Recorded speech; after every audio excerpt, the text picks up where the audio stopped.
도형의 방정식 단원의 평면좌표 그리고 두 점 사이의 거리에 대한 내용이고요. 이제 페이지 114쪽에 확인 문제 풀도록 하겠습니다. 일단 문제 3번을 보면은 문제 3번에 대해서 조건을 읽어볼게요. 일단 소직선 위에 세 점 A, B, C가 있다라고 하고요. 그 다음에 특정한 길 조건을 만족시킬 때 그때 실수 X의 값을 구하라고 하는데 모두 구하라고 했어요. 그러면 실수 X가 여러 개 있을 수 있다라는 생각을 가지고 있어야겠고요. X의 역할을 보니까 C의 좌표네요. 이렇게 됐죠? 그러면 이제 이 녀석에 대해서 우리가 가장 집중해야 될 부분은 당연히 어떤 걸 만족한다라는 이야기가 되겠어요. 그렇죠? 그럼 이건 뭐냐? 길이에 대한 조건이고요. 소직선에서 길이는 절대값으로 주어지게 됩니다. 그러니까 이 개념을 잘 파악을 하고 있으면 좋겠죠. 그래서 AC라는 녀석 길이가 어떻게 주어지냐라고 하면은 A라는 점과 C라는 점의 좌표의 차이로 주어져요. 그래서 A라는 점은 좌표가 3, C라는 점 좌표가 X가 됩니다. 이렇게 써줄 수 있고요. 그 다음에 BC라는 녀석의 길이는 B라는 점의 좌표 5, 그리고 C라는 점의 좌표 X의 차이로 주어집니다. 그렇죠? 그래서 그냥 기계적으로 우리가 AC 더하기 BC가 12라는 조건에 대해서 다음과 같이 써줄 수 있다는 거예요. 이렇게.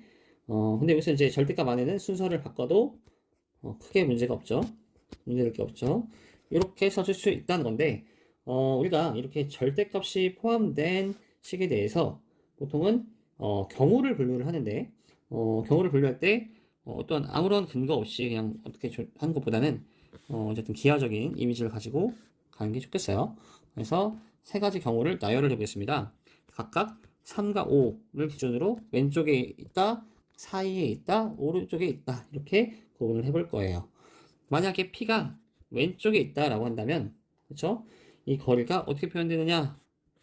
3에서 x를 빼주는 게 되겠죠. 여기 x라고 한다면 3 빼기 x 그리고 여기는 5 빼기 x가 됩니다. 그렇죠? 이 식을 적어 보면 되는데 3 빼기 x에 더하기 5 빼기 x가 10이 된다 이렇게 쓸 수 있고요. 그 다음에 사이에 P가 존재하는 경우가 되겠는데 이 경우는 사실 직관적으로 너무 자명한 게 3부터 x까지 거리, x부터 5까지 거리는 두 개를 합하면 3부터 5까지 거리니까 길이가 2가 나올 거예요.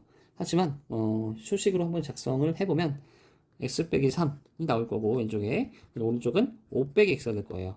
5가 오른쪽에 있으니까요. 그러면 얘가 10이 되는 x를 찾는 겁니다. 마지막 하나만 더 해보면은 P가 오른쪽에 있을 때 어떻게 되느냐? 이 경우에는 오른쪽에 있는 좌표가 x가 되니까 x 빼기 3 얘는 x 빼기 5가 됩니다. 그러면 x 빼기 3 더하기 x 빼기 5가 10이 되는 거죠. 각 경우에 대해서 이제 식을 풀어주기만 하면 답이 될 거예요. 식을 풀어주면은 얘는 8 빼기 2x가 10이 되고 따라서 2x가 2가 되는 상황인가요? 마이너스 2가 되는 상황이네요. 마이너스 2가 되고 x는 마이너스 1 이렇게 구할 수 있고요. 요 식에서는 단순하게 더해보면 2가 10이 되는 상황이니까 그러한 x는 있을 수가 없죠. 그래서 얘는 경우를 만족하지 않고 얘는 2x-8이 10이 되니까 2x는 18, x는 9 이렇게 해서 답을 내려줄 수 있겠습니다. 그 다음 문제입니다. 문제 4번인데 두 점 사이의 거리가 10이라고 주어져 있고요. 이 10에 대해서 양수 a 값을 구하라 라고 하는데 이건 이제 평면의 좌표 공식을 떠올려야겠어요. 그래서 좌표 평면의 거리 공식이 되겠죠. 네, 거리 공식 이렇게만 작성을 하겠습니다. 그러면 어떻게 하느냐? 중요한 것은 이렇게 하라고 했어요. a, b라는 녀석이 있으면은 제곱을 하면은 이제 이거를 오른쪽에서 왼쪽을 뺄 것이냐 그리고 왼쪽에서 오른쪽을 뺄 것이냐 이런 건 중요하지 않고요. 그냥 어쨌든 내가 자신 있는 쪽을 빼주면 됩니다. a 빼기 1의 제곱 오른쪽에서 왼쪽을 뺐어요 지금. 하지만 a에서 b를 뺀 거죠 지금. B점의 A에서 A점의 1을 뺀 거예요. 그렇죠? 그런데 반대로 해도 상관이 없어요.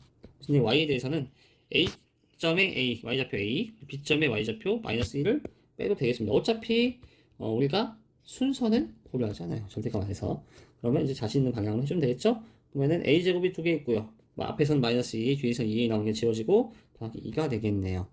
그러면 1번 이렇게 됐고 이 사이 거리가 10이래요.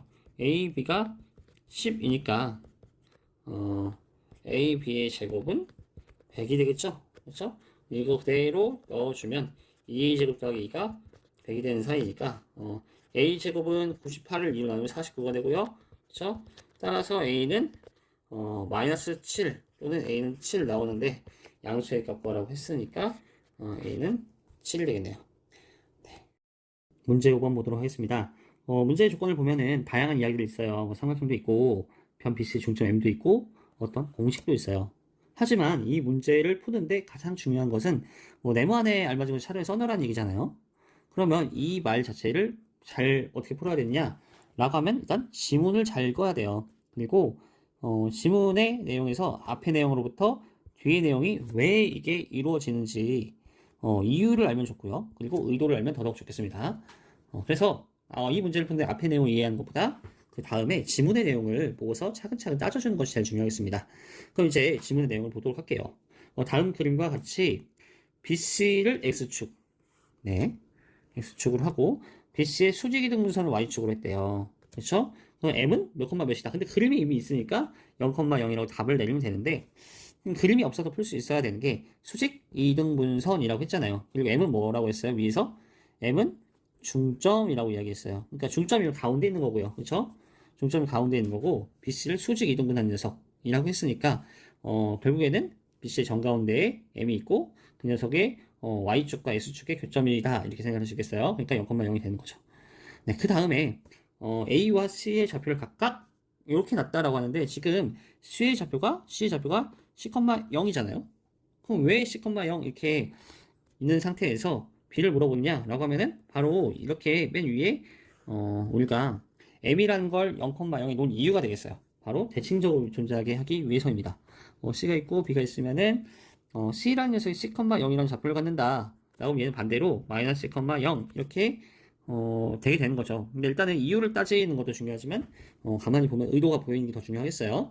그래서 이 문제를 낸 사람은 아니면 이 증명을 한 사람은 이런 의도로 좌표축을 설정을 했을 것이다 라는 게 더 중요하겠어요. 그 다음에 이제 A, B와 AC의 제곱을 구해야 되는데 여기서 보면 이제 A, B라는 녀석은 왼쪽이 될 거고 AC라는 건 오른쪽이 될 거예요. 그리고 진짜 내가 구해야 되는 건 어차피 A, B의 길 제곱이잖아요. A의 좌표와 B의 좌표를 봐야 되는데 A의 좌표는 뭐 우리가 A, B라고 놨고 B의 좌표는 지금 방금 전에 마이너스 0,0이라고 구했으니까 얘는 A 플러스 C의 제곱에 더하기 B제곱이 됩니다. 그럼 이 사이 올 거는 A 플러스 C의 제곱이 되겠죠. 네. 그럼 나머지는 이제 계산의 영역이니까 계산을 해주면 되는데 각각 A도 지금 두 개 있고요. 그리고 B도 두 개가 있는 거 확실하고요. C제곱도 두 개가 있는데 나머지 이 사이에 발생하는 EAC, 마이너스 EAC는 서로 지워질 거예요. 그럼 결과적으로 우리는 A제곱 더하기 B제곱 더하기 C제곱 이 두 개씩 있는 형태가 될 것이다 라고 했고요. 그 아래에 사실 풀어보지 않아도 AM제곱 뭐 BM제곱 나올 텐데 똑같은 모양이니까 성립을 하겠죠. 여기에서 너무 머리를 쓰지 않아도 우리 답은 나와야겠어요. 왜? 성립한다니까. 저 위에 거랑 같아야지 성립을 하겠죠. 네. 그런데 그럼 이 문제 이렇게 대충 때려 맞출 거냐? 아니라 그러면은 이 빈칸에 들어갈 거는 바로 BM의 길이를 구해주면 되는 거예요. BM을 구해야 되니까 간단히 보면은 BM의 길이의 제곱을 구할 건데 B의 좌표는 마이너스 C니까 마이너스 C 빼기 M이라는 건 0이에요. 그래서 이렇게 될 겁니다. 그러면 얘가 C제곱이 나오는 거죠. 그래서 C제곱이 들어갈 수밖에 없다. 이렇게 보면 되고요. 돌아와서 문제 5번에 적혀있는 정리에 대해서 잠깐 보겠습니다. 이거 중선 정리라고 보통 많이 부르긴 하는데 중선이라는 거는 중점을 연결한 선이에요. 그래서 여기 중점을 M이라고 놨으니까 중선이 되는 거죠. 뭐가? AM이요. 그런데 이 BC에 대한 조건이 딱히 있진 않아요. 삼각형 ABC가 있을 때 어느 점에 대해서 선택을 하여라 이런 말이 없기 때문에 일반적으로 성립하는 사실인데 우리가 이런 삼각형을 봤을 때 지금 여기 좌변에 보면은 AB 제곱 더하기 AC 제곱이란 말이에요. 일단 이렇게 놓고 보면 기본적으로 고려하고 싶은 것은 BC 제곱을 고려하고 싶어요. 왜냐면 우리가 피타고라스의 정리라는 공식이 갖고 있는 우리의 기억이 있잖아요. 그러면 이제 BC 제곱 이렇게 놓고 싶은데 등호가 성립하는 경우 90도일 때고 그리고 뭐 BC 제곱이 큰 경우 둔각이고 등호 성립하는 90도 BC 제곱이 잡으면 예각 이렇게 되는데 기본적으로는 얘를 등식으로 연결을 하고 싶어요. 그럼 그 뒤에 무언가 조금 크고 작고를 결정해주는 어떤 숫자가 와야겠죠? 그렇게 되면 이제 이거에 대한 공식을 우리가 나중에 코사인이라는 것과 관련해서 배울 것입니다. 근데 이제 우리 자변에 익숙한 내용이 나왔으니까 요거를 다르게 표현하는 방법이 여러 가지 있다라고 배울 수 있겠어요. 그런데 이제 여기에 대해서 이 문제에서는 중점을 고려를 했지만 우리가 어떤 수선의 발 H를 내려서 A에서 BC에 내린 수선의 발 H를 고려를 하고요. 그리고 각각 BH와 AH와 뭐 HC를 각각 XYG라고 놓으면은 여기서 한 가지 알 수 있는 사실은 A, B의 길이의 제곱은 X제곱, Y제곱이랑 같고요. 그렇죠? A, B의 제곱은 X, Y제곱 같고 AC의 길이의 제곱은 Y제곱, G제곱이랑 같아요. 그래서 X제곱 더하기 Y제곱 그리고 Y제곱 더하기 G제곱.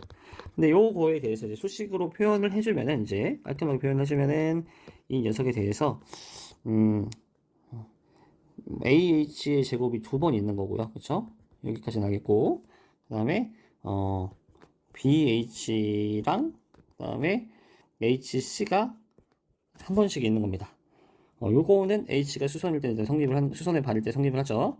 그런데 요 H라는 걸 이제 M으로 바꿔서 얘는 중점이 된다면 세 번째가 성립을 하는 거죠. 이거는 뭐 성립을 한다고 증명한 내용이 아니라 그냥 바꿔서만 그냥 서로 비교를 해서 보는 겁니다.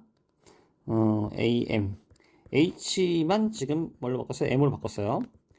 이렇게 놓고 보면 모양의 형태는 이 H라는 녀석이 다 M으로 바뀐 꼴이에요. 다 H였고 위에는 아래는 다 M이 되는데 지금 보면은 애초에 이 M이라는 점이 지금 중점이니까 AM과 BM이 같고요.